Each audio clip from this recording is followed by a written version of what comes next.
India एक mission पर है ग्लोबल मैन्युफैक्चरिंग हब बनने के लिए। गोल एम्बिशियस है, मैन्युफैक्चरिंग आउटपुट में $1 ट्रिलियन तक पहुंचना। इंडिया के $5 ट्रिलियन इकोनॉमी बनने के जर्नी में ये एक क्रूशल स्टेप है। Strong manufacturing sector economic growth और जॉब क्रिएशन के लिए बहुत जरूरी है। इससे एक्सपोर्ट्स बढ़ेंगे, इंपोर्ट्स कम होंगे और इंडिया की ग्लोबल स्टैंडिंग और भी बेहतर होगी। ये ट्रांसफॉर्मेशन आसान नहीं होगा।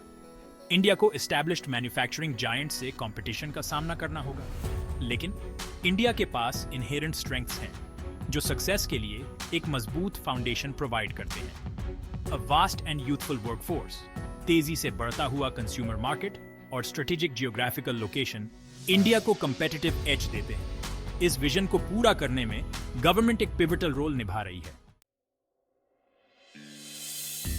मैन्युफैक्चरिंग को अक्सर इकोनॉमिक ग्रोथ का इंजन कहा जाता है। एक रोबस्ट मैन्युफैक्चरिंग सेक्टर पूरी इकोनॉमी में रिपल इफेक्ट क्रिएट करता है।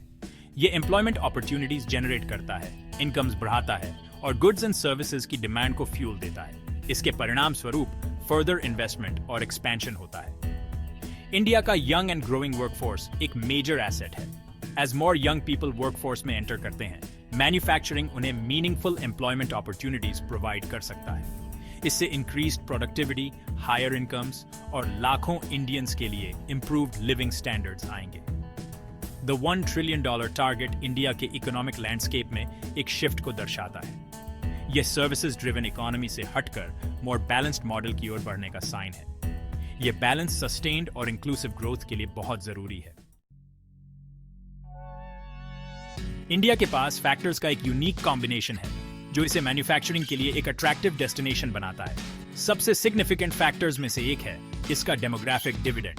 इंडिया में यंग एंड ग्रोइंग पॉपुलेशन है जिसकी मीडियन एज सिर्फ 28 इयर्स है। ये यंग वर्कफोर्स न्यू स्किल्स सीखने और नेशंस ग्रोथ में कंट्रीब्यूट करने के लिए तैयार है।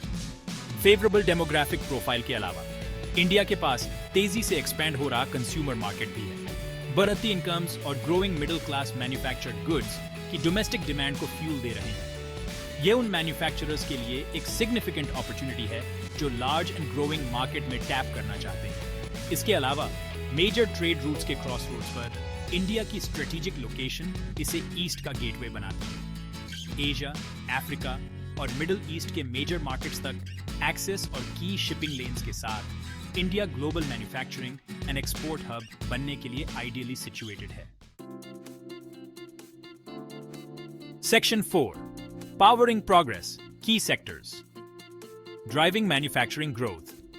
कई की सेक्टर्स इंडिया के मैन्युफैक्चरिंग सेक्टर के ग्रोथ को ड्राइव कर रहे हैं।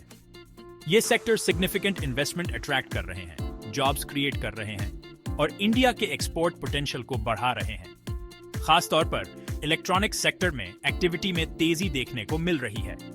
इंडिया स्मार्टफोन्स, कंज्यूमर इलेक्ट्रॉनिक्स और इलेक्ट्रॉनिक कंपोनेंट्स के प्रोडक्शन के लिए एक मेजर हब बन रहा है। यह ग्रोथ गवर्नमेंट इनिशिएटिव्स जैसे कि production linked incentive PLI scheme के द्वारा फ्यूल किया जा रहा है, जो कंपनीज को डोमेस्टिक प्रोडक्शन बढ़ाने के लिए इंसेंटिव्स प्रोवाइड करता है। ऑटोमोबाइल इंडस्ट्री मैन्युफैक्चरिंग ग्रोथ का एक और की ड्राइवर है। इंडिया ग्लोबल ऑटोमोटिव मार्केट में पहले से ही एक मेजर प्लेयर है और आने वाले ईयर्स में इसकी पोजीशन और भी मजबूत होने की उम्मीद है।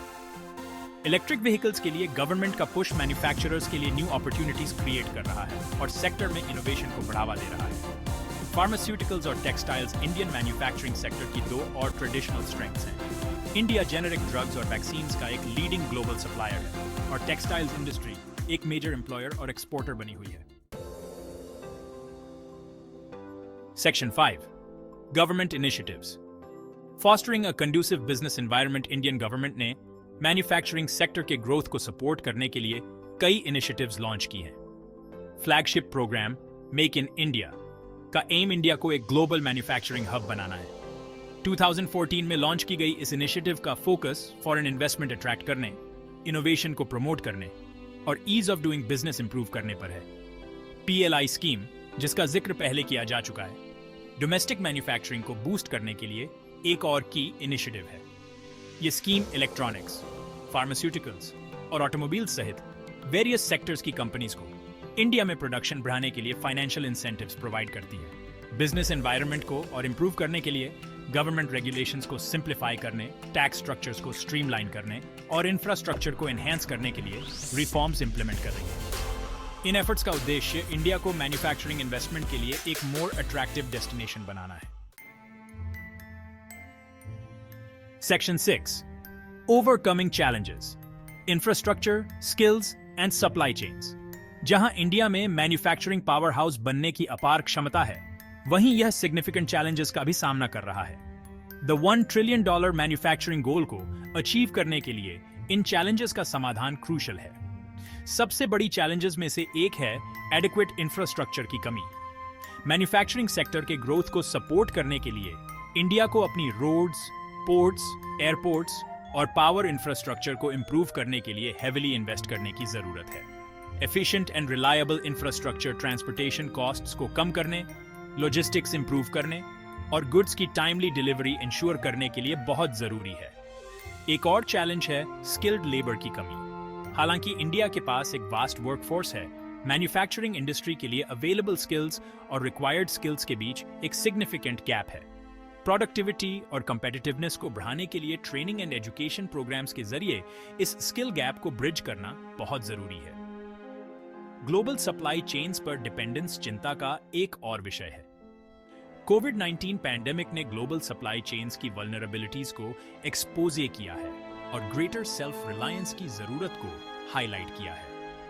इंडिया को अपने डोमेस्टिक मैन्युफैक्चरिंग इकोसिस्टम को स्ट्रेंथन करने और critical components and raw materials के इंपोर्ट्स पर अपनी डिपेंडेंस को कम करने पर फोकस करने की जरूरत है।